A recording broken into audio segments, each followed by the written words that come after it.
Welcome back. So today we've got a story for you that's, well, it's a bit of a modern horror story. It's all about that question, right? What's the real cost of a shortcut? We're about to find out because this one involves a chilling deal made at the bottom of a very dark, very dry well. Yeah, this line right here, it just cuts straight to the point, doesn't it? It lets you know right from the get-go, we're not talking about some friendly, wish-granting genie from a lamp. No, no. This is a transaction, a cold, hard bargain where the terms are, let's just say, intentionally fuzzy. And the payment? The payment is non-negotiable. So let's get into it. Our story kicks off with two friends. Grew up together, but could not be on more different paths in life. And this contrast, this is really the heart of the whole thing. It's that classic conflict, the value of grinding it out, of hard work, versus that siren song of the quick and easy fix. Okay, so this is where we meet our main guy, Mithun. His whole philosophy from day one has been that finding the right hack is way smarter than just, working hard. While his buddy Rajan is building the stable, predictable life, Mithun's always on the hunt for an angle, a shortcut. And it's this exact mindset that leads him to a fateful little newspaper clipping he finds while in jail, one that seems to promise the ultimate cheat code for life. And just like that, Mithun is completely hooked. I mean, obsessed. To him, this isn't some spooky, dark magic. No, this is the ultimate life hack. This is the shortcut that's going to fix everything and finally get him the life he feels he deserves. His friend Rajan, of course, tries to talk him out of it, says it's got to be a scam, but Mithun, his belief in the easy way is just unshakable. So, despite the warnings, Mithun finds this old, abandoned well at the edge of town and he just goes for it. He starts the ritual, and as he follows these bizarre instructions night after night, things start to get weird. And not just a little weird. The supernatural stuff starts to ramp up, pulling him deeper and deeper into whatever this is. And look at this process. It's not just a random to-do list, right? This is a deliberate, step-by-step journey straight into the darkness. Each night, each little action, it's testing him, pulling him further into this bargain. And then you get to the fifth night, the final night, total darkness. And he finally makes contact with whatever he's woken up down there. The deal is on the table. So what does he ask for? Pretty much the trifecta. Money, power, and a life with zero effort. The ultimate shortcut. And then? Nothing. Just silence. The ritual is done. But you just know, the thing he woke up is about to deliver on its end of the deal, and it's going to be fast. And I mean, it happens instantly. Mithun's life completely flips. It's magical. For a little while, it looks like he was right all along. His whole shortcut philosophy seems to be paying off big time. Money, power, success. It's all just appearing, like it's being conjured out of thin air. I mean, look at this timeline. His rise is just astronomical. Everything he touches turns to gold, exactly like he asked for. A guy who never won anything is now on a crazy winning streak. He hits the lottery, not once but multiple times. Impossible business deals? They just fall into his lap. He buys a huge house, a fancy new car, and you better believe he makes sure his buddy Rajan sees every bit of it.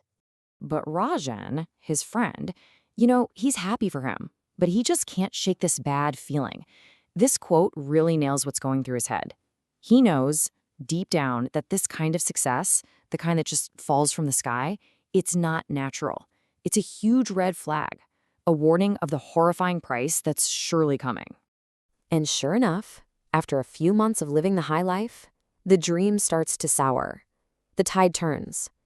That magical fortune starts to just fall apart.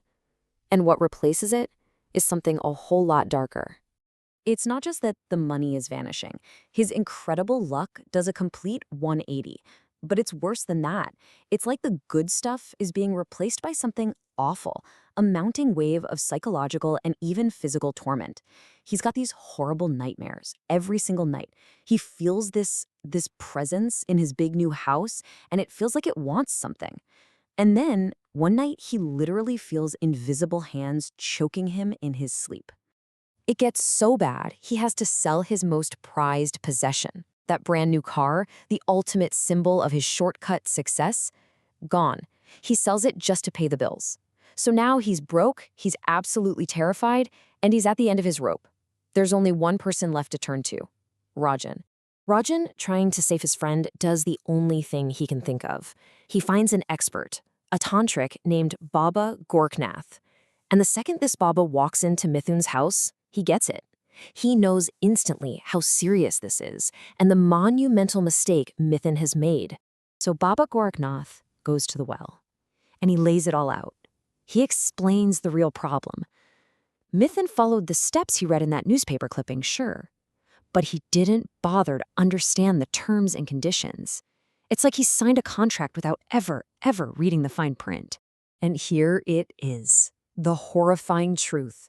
The Andakup city, it wasn't a gift. It was a loan from something demonic.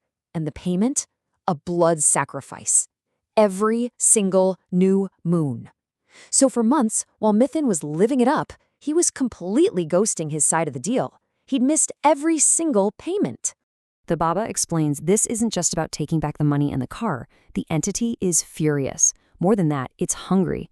He agrees to go back to the well with Mithun on the next new moon, but he makes it crystal clear. This is Mithun's debt, and he has to be the one to try and settle it. So he goes down into that well. He brings the sacrifice he should have brought months ago, and he begs for a second chance. But his apologies just echo back at him with this cold fury. The entity's hunger is way past the point of being satisfied by a simple rooster. Think about it. Mithun didn't just miss a payment. He insulted this powerful thing. He woke it up, took everything it offered, and then left it to starve.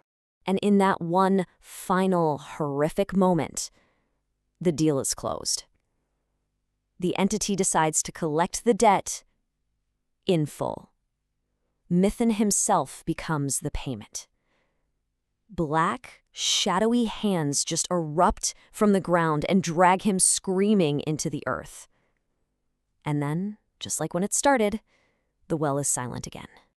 Baba Gorknath's final words to a horrified Rajan really sum it all up, don't they?